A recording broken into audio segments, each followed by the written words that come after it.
Alright, ladies and gentlemen, I'm here on the show, and I'm here to talk about some news here. Start with some NFL. So, per Schultz report, this was some news today. The NFL is updating its uniform policy, allowing teams to wear their throwback alternate uniforms up to 4 times per season. I think it's, I don't know, I feel they should wear them whenever they want to. But I mean, 4 times. It is a lot. I mean, I like it because some teams only wear it probably once per season. So I like that they're updating their policy to let them wear it 4 times. 4 is the perfect amount of games for those type of special uniforms, like the Seattle ones, the Buffalo, the Eagles uniforms. Bunch of great uniforms out there, man. I wish they would just let them wear whatever they want, but hey, I'll take it 4 games. So this is via Mary Kay Cabot.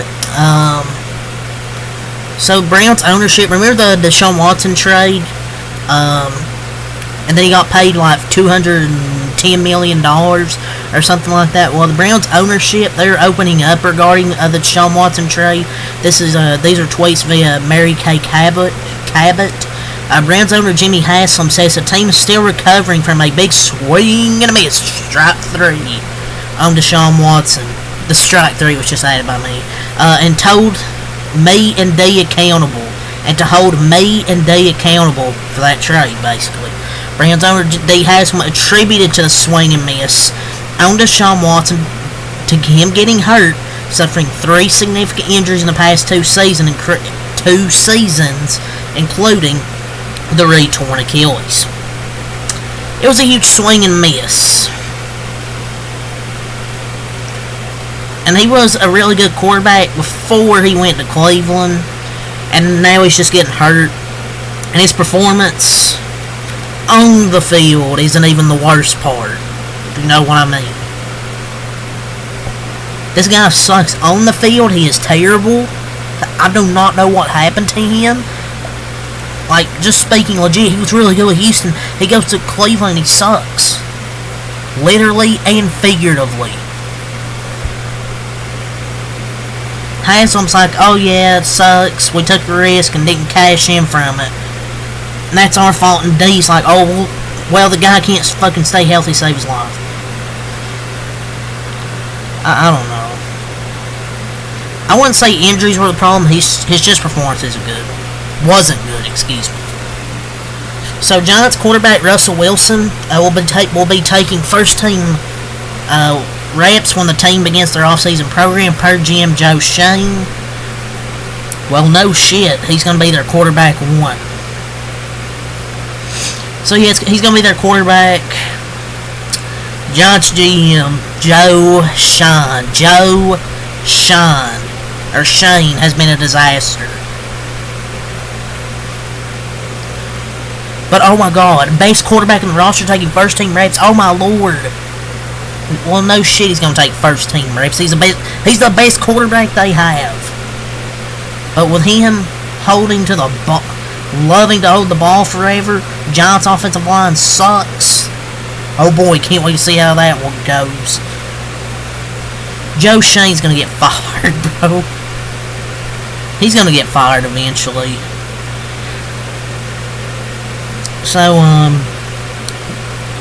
this is some rumors over the weekend. Aaron Rodgers and DK Metcalf, who's now on the Steelers, they had a throwing session together at UCLA over the weekend per Mike Garofalo. So everyone's saying, basically, Aaron Rodgers is going to the Steelers because him and DK Metcalf, they had this throwing session over the weekend.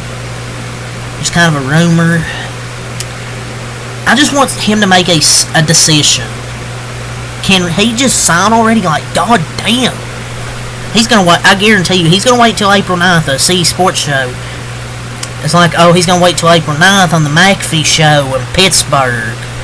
I mean, sure, if that's the way he wants to do and thinks the best way to do it, good for him to get ratings for the McAfee Show, but it's kind of just being a drama king, trying to, get all that attention. I would just sign now, dude. Like, He's just wasting all this time. But what do you mean throwing session? They played catch. There'll still be a 10-17 that goes out in the first round. The Ravens have discussed a contract extension for superstar quarterback Lamar Jackson. Per head coach John Harbaugh, he said having a $70 million cap hit in 2026 and an extension could lower that. I mean, this doesn't really surprise me, having a really good season, arguably could have won MVP. And they get that extension, if they can get an extension, lower the cap. So yeah, that's all the NFL I want to talk about. Let's get some NBA. So the Brooklyn Nets playing it's ridiculous. It's to go after Giannis Antetokounmpo, per NY Post Lewis. You see, my plan A is to date Sydney Sweeney. But no, that's not going to happen. Unless... Anyways. That is like saying my plan A is to make the NBA and I'm going to score 50. Dude, the Brooklyn Nets ain't Giannis. Get out of here. But it's kind of some interesting news, I thought. Oklahoma basketball, they have hired Trae Young as an assistant general manager. He announced on ESPN NBA he will be donating $1 million to the Sooners, I believe, for NIL. He's going to be an assistant manager. He played at Oklahoma in college. So it's cool he's going to be an assistant general manager over there, which is kind of crazy. Assistant general manager, basically signing the checks. Paul George calls podcasting therapeutic. How the fuck you say that word? I started my podcast, I knew there was going to be some backlash. I knew there were going to be people that had things to say about it. He's an athlete. He should be in the gym 24 hours of the day. But to be honest, it's therapeutic. How the fuck you say that word? It's a chance for me to talk about things that go on in sports and that I probably otherwise would hold on to. I mean, whatever, Podcast P.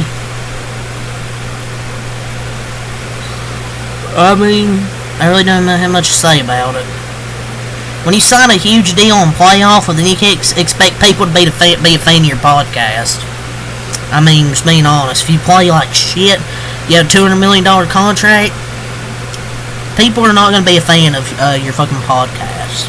If you were good, then it's a different thing, but...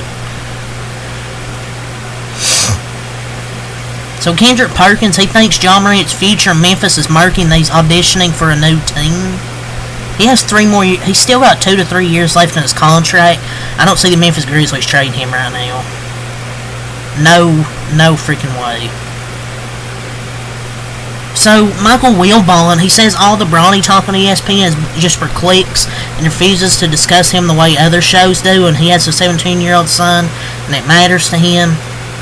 Are we surprised it's for clicks?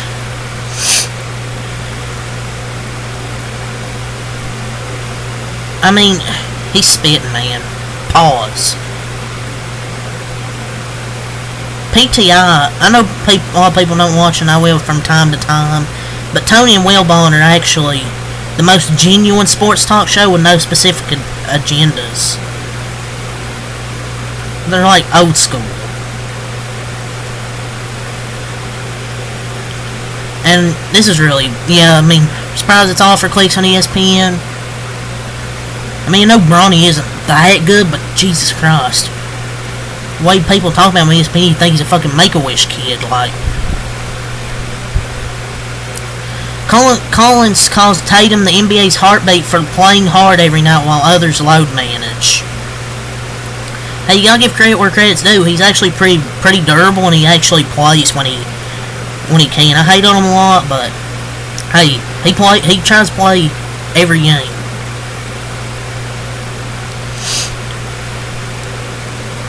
Odds on who will be the Grizzlies' next head coach: Tomas Lisalo.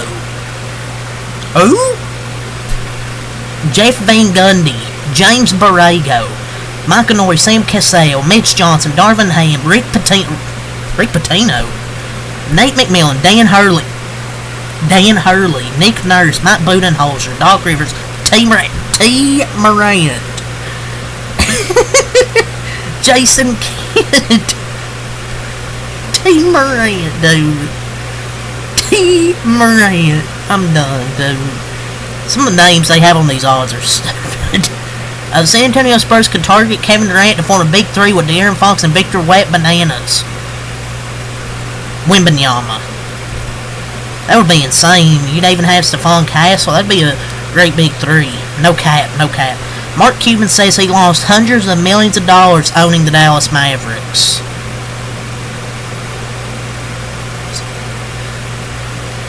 I don't know if that's true, but we'll see. Nick Wright wants to see Cooper Flagg in the Miami Heat. I feel like Miami got screwed by Jimmy Butler. I think there would be a little vindication. They got screwed because they didn't put talent around Jimmy Butler. And no, he's not going to the fucking Heat. He's going with the first pick and get more on. Raymond Felton calls out Stephen A. for saying he never liked LeBron, but not standing on business when LeBron approached him. I guarantee you Stephen A. probably isn't the only NBA player that doesn't fuck with Stephen A. If you're gonna talk shit, at least back it up in person. Don't look like a fucking scaredy cat. And I guarantee you there's other players that don't fuck with Stephen A. Smith. He's annoying. People around the league believe the Celtics will eventually have to trade someone with Kristaps Porzingis and Drew Holiday's name to watch per Jake L. Fisher. There's some major salaries. And that new CBA, or whatever it is gonna break this team up. Thanks to CJ McCollum and his dumbass with the CBA shit. DeMontis Sabonis could request a trade if the Kings don't establish a clear direction this offseason. I would not be surprised if he were to get traded. I mean, he's been really good for that team, but if they don't have a clear direction, he might get traded. Maybe he a potential landing spot for Anthony Simons this offseason.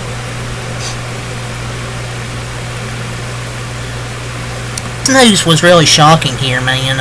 Grizzlies, they're now 44-31, but they were 44-29 and fired their coach right before the playoffs. Taylor Jenkins, they are parting ways with Taylor Jenkins. That was just kind of concerning. 3 weeks before the playoffs, and they fired their head coach.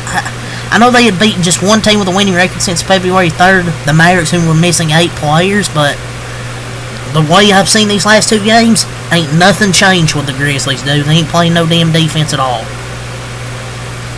Clint Capela is expected to leave the Atlanta Hawks in free agency. I thought he was on the league. He wasn't even in the league. SGA's leading the NBA MVP ladder. Chandler Parsons says Paul George is not first ballot Hall of Famer. I think a guy like Blake Griffin should get him before him. I mean, sure, I don't really know much to say about that. Adam Silver talked about the Stephen A. Smith going back and forth with LeBron. He said, sometimes it seems that in other sports I'm not a fan of, and when I watch the coverage, particularly around the games, it seems to be more celebratory. Bro used business language to call him a hater. I mean, he's not wrong. And he also said the change for the All-Star game, end quote, was a miss. Yeah, it definitely was. The Beijing Ducks are the favorites playing Cam Raiders, the Beijing Ducks, the Guangdong Southern Tigers, the Shanghai Sharks, Nanjing Monkey Kings, AS Monaco. 5 overseas teams, bro. What the hell? Kendrick Perkins says Michael Jordan signed him to Jordan Brand but cut him off after he said LeBron was the GOAT. Okay, man. Dudes just lie on TV for no reason. Kendrick said he blocked LeBron's number. Oh, boo-hoo. But yeah, that's all the NBA I want to talk about. So let's talk about a few wrestling things here before we end this video. After announcing that Timeless is the official theme song for WrestleMania 41, WWE says that Fiend is, well, apparently both themes are. They are both the official theme song, so there's that. AJ Styles and Logan Paul is official for WrestleMania 41. Should be a good match there. Not surprised this is happening, but I just don't really care for it. Should be good, though. CM Punk doesn't like the Beatles and says they're overrated. Just a bunch of overrated, 100% overrated phony boy band that was manufactured and went through phases. I don't know. I don't know what to speak for. I never listened to the Beatles and don't really care to be honest.